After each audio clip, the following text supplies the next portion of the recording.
Episode की starting में हम देखते हैं कि शिन कहता है कि तुमने उन गुंडों को कितनी बढ़िया तरीके से मारा और तुमने बहुत ज्यादा बढ़िया काम किया साकामोटो सेंसे। तभी वहां पर साकामोटो की बीबी आ जाती है और वो कहती है कि तुमने किसको मारा साकामोटो, क्या तुमने अपने फैमिली रूल्स को ब्रेक किया? देन साकामोटो कहता है कि नहीं नहीं, ये झूठ बोल रहा है। देन साकामोटो की बीवी कहती है कि तुम जानते हो ना कि अगर तुमने अपने फैमिली रूल्स को ब्रेक किया तो मैं तुम्हें डिवोर्स दे डालूंगी। जो सुनकर साकामोटो चौंक जाता है। साकामोटो कहता है कि ये तो बस मजाक कर रहा है। जो सुनकर उसकी बीवी कहती है कि ऐसा तो अगर ठीक है। साकामोटो अपने मन में शिन को मार डालने का सोचता है। इसके बारे में शिन को भी पता चल जाता है क्योंकि वो एक साइकिक टाइप बंदा है। शिन साकामोटो से कहता है कि हर बार आप मेरे को मार डालने का क्यों सोचते हो? और साकामोटो शिन से कहता है कि चलो गुरुवार का बाजार लगा है, हमें वहां पर जाना है एंड मेरी बेटी के लिए हमें क्रीम बंस लेने हैं क्योंकि उसे क्रीम बंस बहुत पसंद है। जो सुनकर शिन को पता चल जाता है कि साकामोटो उसके परिवार की बहुत ही इज्जत और परवाह करता है। और साकामोटो और शिन जब क्रीम बंस लेके आ रहे होते हैं उसकी बेटी के लिए, तभी हम देखते हैं कि ऊपर से एक लड़की उनके ऊपर कूद जाती है एंड वो साकामोटो पर गिर जाती है। जो देखकर शिन कहता है कि ये लड़की कौन है एंड वो देखता है कि जो साकामोटो ने बंस लिए थे उसकी बेटी के लिए वो अभी खराब हो गए हैं। अब हम देखते हैं कि उस लड़की के पीछे गुंडे लोग लगे हुए थे इसलिए वो भाग रही थी। देन साकामोटो कहता है कि मेरी बेटी के लिए मैंने जो खरीदा था वो पिचक गए। अब जो बंदी होती है उसका नाम होता है लिu शाओतांग एंड ये बड़ी खतरनाक मार्शल आर्टिस्ट होती है, इसलिए वो जो बंदे उसे पकड़ने के लिए आए होते हैं उसे कुत्ते की तरह मारती है। लेकिन तभी हम देखते हैं कि लू को कुछ गुंडे पकड़ लेते हैं पीछे से एंड वो उसे मार डालने ही वाले होते हैं, लेकिन उसे बचाने के लिए आता है अपना साकामोटो। अब साकामोटो कहता है कि तुम्हें बनता है कि मेरे मीट बंस पिचक गए तुम्हारी वजह से, वो मेरी बेटी को बहुत ही ज्यादा पसंद थे। एंड साकामोटो उन गुंडों को बहुत ही ज्यादा मारता है, जो देखकर शिन भी उसकी मदद करने लगता है एंड वो भी उन गुंडों को मारता है। अब उन गुंडों को मारने के बाद पीछे से और गुंडे आ जाते हैं, जिसके बाद साकामोटो वहां से भागने लगता है, लेकिन उसके मन में उसके बंस की ही बात चल रही होती है। दूसरी तरफ हम देखते हैं एक व्यापारी को जिसने ही ये सभी गुंडे को भेजा होता है उस लड़की को मारने के लिए। अब वो व्यापारी दो हिटमैन से कहता है कि जाओ उस लड़की के पास जो चाबी है उसको लेके आओ। और जो अपना शिन होता है वो उस लड़की से पूछता है कि तुम्हारे पीछे ये सब लोग क्यों लगे हुए हैं? देन लू कहती है कि मेरे पास एक चाबी है जिसको वो पाना चाहते हैं एंड इसलिए वो मेरे पीछे लगे हैं, लेकिन वो चाबी मेरे लिए बहुत प्रेशियस है एंड इसके लिए मेरे माँ बाप ने जान भी दे दी, तो ये मेरा हक बनता है कि मैं इस चाबी को प्रोटेक्ट करूं अपने आखिरी सांस तक। अब जिन हिटमैन लोगों को उस व्यापारी ने भेजा था वो साकामोटो पर अटैक कर देते हैं एंड साकामोटो बहुत दूर जाकर गिरता है, मतलब दूसरी बिल्डिंग पर जाकर गिरता है। अब उनमें से एक टकला हिटमैन होता है, वो कहता है कि वो जाड़ा बंदा तो बहुत जल्दी मर गया, जल्दी से हमें चाबी दे दो नहीं तो तुम्हारे भी यही हाल होगा। देन शिन लू से पूछता है कि ये दो बंदे कौन है लू, जो कि तुम्हें मारने के लिए आए हैं। अब लू बताती है कि ये दोनों बहुत खतरनाक हिटमैन है जिन लोगों ने अब तक बहुत सारे लोगों को ठिकाने लगाया है। तभी उस टकले पर ऊपर से अटैक करता है अपना साकामोटो कारो। साकामोटो कहता है कि तुम्हें पता है कि मेरी बेटी के बंस तुम्हारी वजह से टूट गए। देन वो बंदा कहता है कि मैंने क्या किया था? अब साकामोटो कहता है कि ए बच्ची तुम साइड में हो जाओ, अब मैं इससे निपटता हूँ। देन वो बच्ची कहती है कि ए तुम कौन हो? तभी हम देखते हैं कि जो हिटमैन लोग उस साकामोटो को मारने आए होते हैं वो तलवार निकाल लेते हैं, लेकिन वहां पड़े सभी वेपन को साकामोटो अच्छे से यूज करना जानता है क्योंकि साकामोटो एक हिटमैन है। वो लड़की पूछती है कि तुम मुझे क्यों बचा रहे हो, तुमको तो मैं जानती भी नहीं। देन साकामोटो कहता है कि मेरा नाम है साकामोटो और मेरे साथ वाला शिन है। साकामोटो शिन को बताता है कि उसकी बैक स्टोरी क्या है, वो किसी को भी क्यों जान से नहीं मारता और उसके फैमिली रूल्स क्या है। देन वो बताता है कि पहले जब मैं एक हिटमैन हुआ करता था तब मेरे गाल पे एक बार खून लगा था और जब भी मैं किसी को मारता तो मेरी बीवी को बिल्कुल भी अच्छा नहीं लगता था। वो कहती थी कि खून की बहुत कीमत होती है और इसलिए वो मुझसे बहुत नाराज थी। उसने मुझे कहा कि मुझे ये हिटमैन का जॉब छोड़ देना पड़ेगा और उसने मुझसे ये प्रॉमिस किया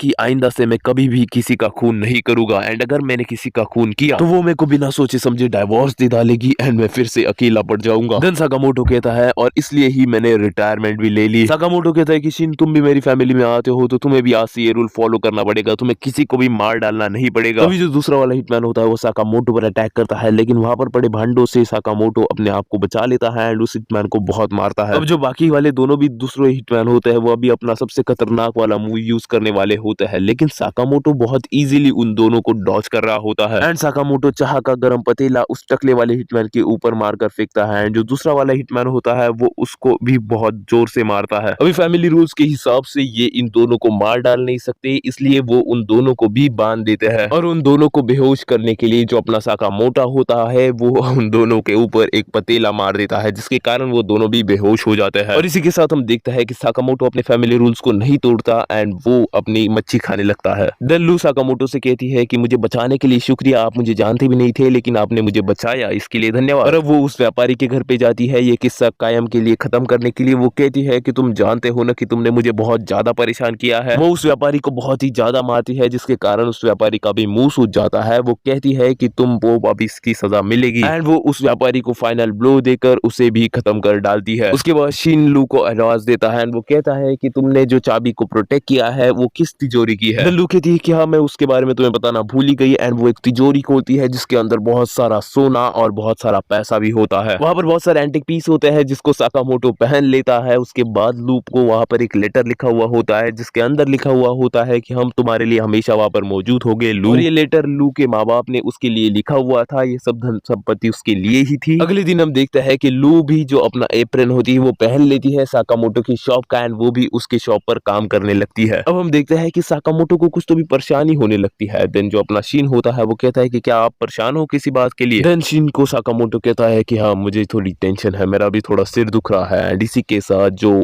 साकामोटो डेज है उसका दूसरा एपिसोड यहीं पर खत्म हो जाता है। देखो ये एपिसोड तो बहुत बढ़िया था लेकिन हमें और भी देखने को मिलने वाला है सीरीज में आगे क्योंकि इसकी मांगा बहुत टॉप क्लास है। तो आज का एपिसोड तो यहीं पर खत्म होता है। मैं मिलता हूँ तुम लोगों से अगले एपिसोड में, तब तक के लिए गुड बाय। लेकिन जाने से पहले वीडियो को लाइक कर देना एंड चैनल को भी सब्सक्राइब कर देना एंड बाय बाय।